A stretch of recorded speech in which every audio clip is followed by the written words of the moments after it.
Thank you, guys. I'm glad you're able to join us. We're looking at a project we created, and it's partly because of it's a creative approach to physical computing, and also it's a celebration of community and culture.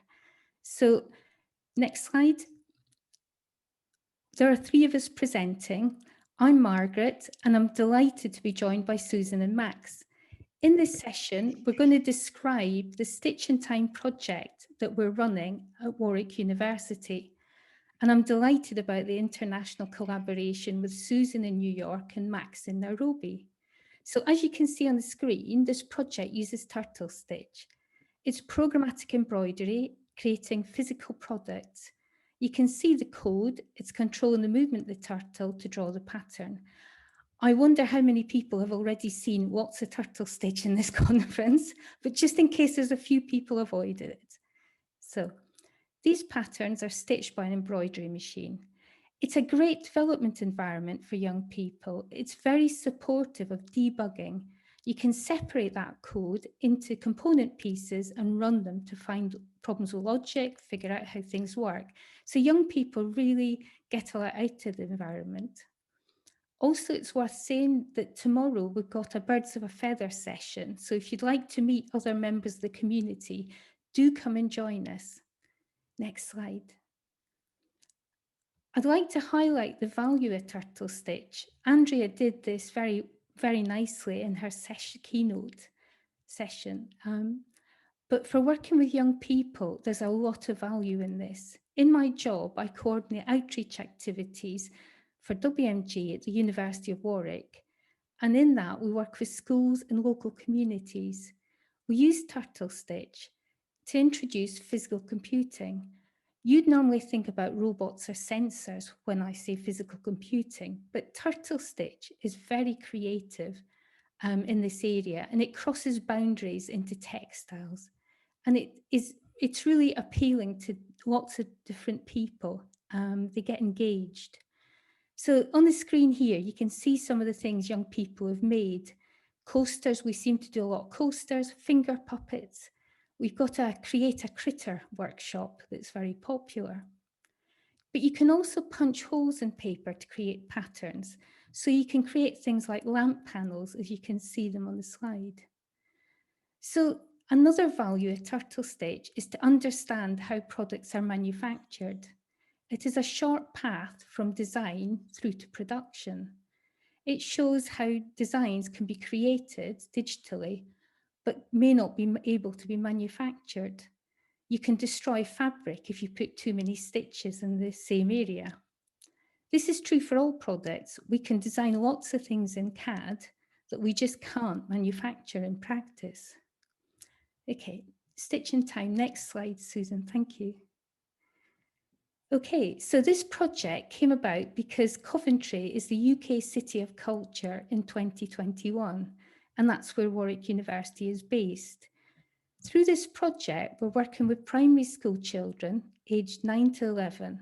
Schools choose a cultural theme that fits with their community. Children create designs on that theme, we stitch them and send them back to the school. At the school, they create something to celebrate Coventry City of Culture. And we're going to exhibit their work in April 2022. The link to culture is really valuable. Coventry has got a long history in textile manufacturing and decoration. And this is a way of us celebrating that history, but giving young people some really valuable skills. Coventry is also a centre for migration. For over 200 years, it's attracted people from many different countries. So we can also celebrate the different cultural backgrounds of the people in Coventry.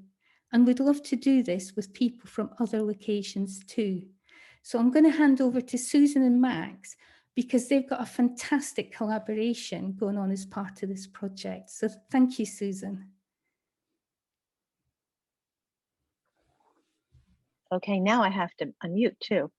I'm so glad you're here. You are the matchmaker of all matchmakers in the world. And it is thanks to you that all of this is happening. Thanks for introducing us all to Turtlestitch back in Amsterdam and to keeping this relationship with our friends in Africa alive.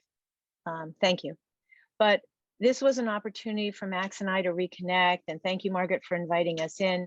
So this collaboration, we started in the spring, and with the pandemic, it was a little hectic, and we're a little bit hobbling over the summer as students are working and they're away and they're with families, but people are coming and going. And the reason Max and I really wanted to share this with you is to invite you in, because as Margaret was saying, the exhibit won't be until April of 2022. And we are planning to really pick up full speed again in the fall. And if you're interested in joining us, we invite you to join us. And as the young woman said this morning in the video from Nairobi, we started off meeting Thursdays at lunchtime. Bring your lunch and meet each other and hang out together. And that's how we started with our Thursday meetings. And we've continued them at lunchtime through the summer. And whoever shows up, shows up. And I'm not sure, we might change in the fall, but it seems like a good get together for lunch kind of thing. And what's really nice in New York, school time or lunchtime is evening time in Nairobi. So actually, while it's really hard, and Simon will figure it out, I don't know who will stay up till 3 o'clock in the morning, but if you all would like to join us, we'll figure it out. But collaboration, interestingly enough, between New York and Africa is actually much easier to do than me remembering my 7 o'clock at night and Simon's 7 a.m. in the morning. I think the first time we tried to meet live, or no, it was 7 a.m. for me, I think, and I tried to get students to come to school at 7 a.m. to meet Simon at China, remember? And there was, that boy David, I think, was there. So, okay. So we're looking for things that inspire us in each of our lives. We're looking for commonalities. We're looking for differences and discussing them. So Max, let me turn it over to you. And these are just some random screenshots that we pulled. We're creating a website for the project, but some pages are more developed than others. So we just pulled some screenshots from the pages from the website.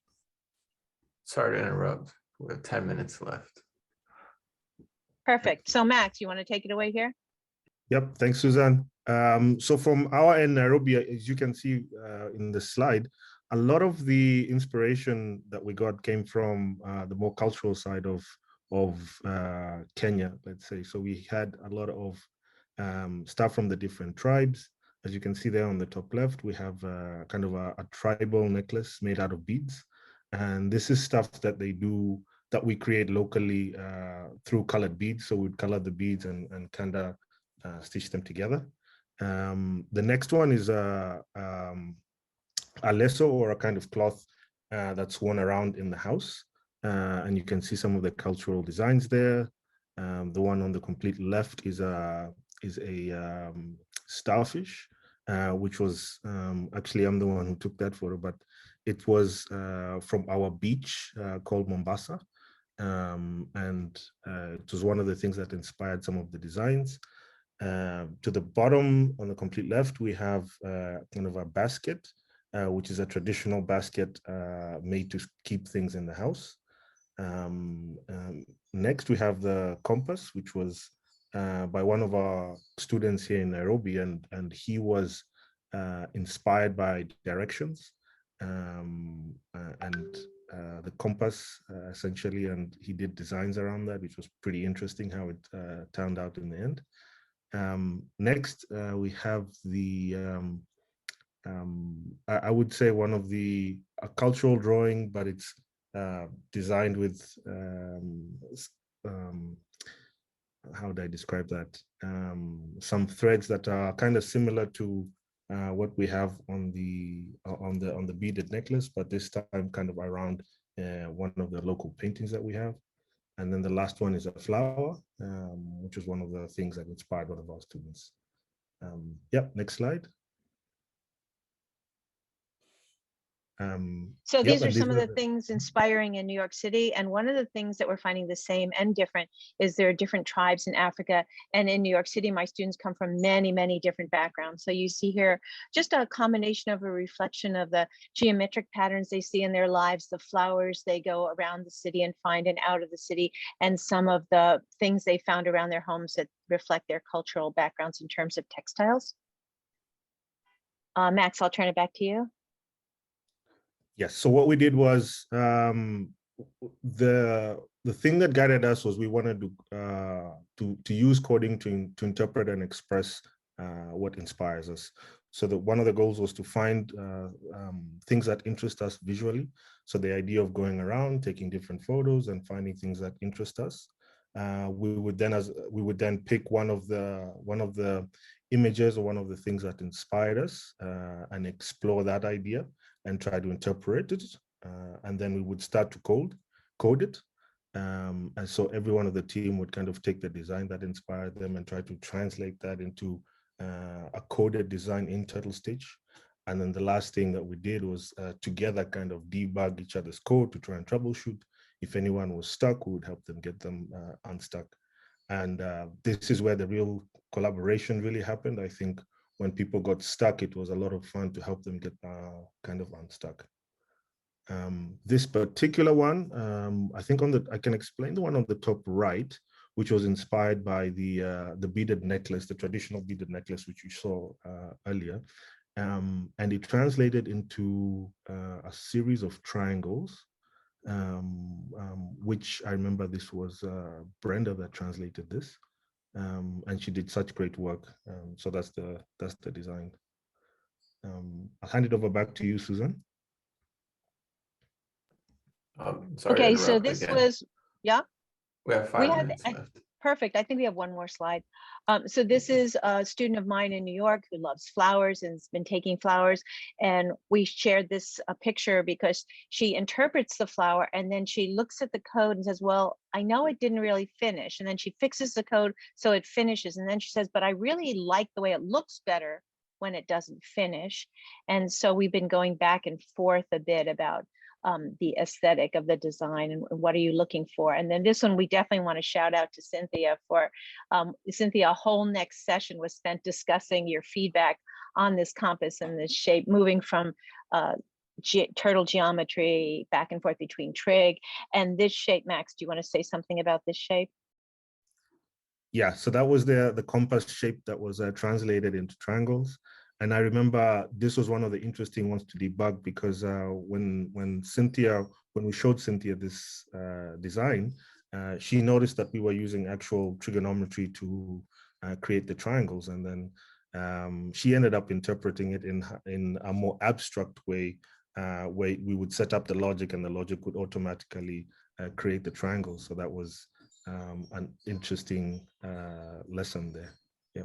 And I think you were working on the curve too, Max, right? So yeah, so let me just go back one. Can I go back one more? So yeah, so do you want to just say one thing about the curve and then we could take questions and we'll end with that last slide. And I just want a full disclosure here, Max, I grabbed that picture. I hope that's an okay picture. We'll trade it out if you don't like it. It's okay. So the curve here was actually done by one of your students, Cynthia, and she was trying to do one of my students. Yes. She was trying to do an S-curve all the way, a repeated S-curve, and she was having trouble figuring out there's an inflection point there and how to bring the circle back. And so we troubleshooted that, and she was able to get it going. So that was good. So comments, questions, thoughts? And again, the reason we decided and we wanted to share this was so that if you'd like to join us, you can still join us. And you can certainly join on your own through Margaret's project, or you're welcome to join our project and meet the students in Nairobi and New York who are ready. Well, you heard Dorcas talk about how she looks forward to it every week. It was so nice to hear that.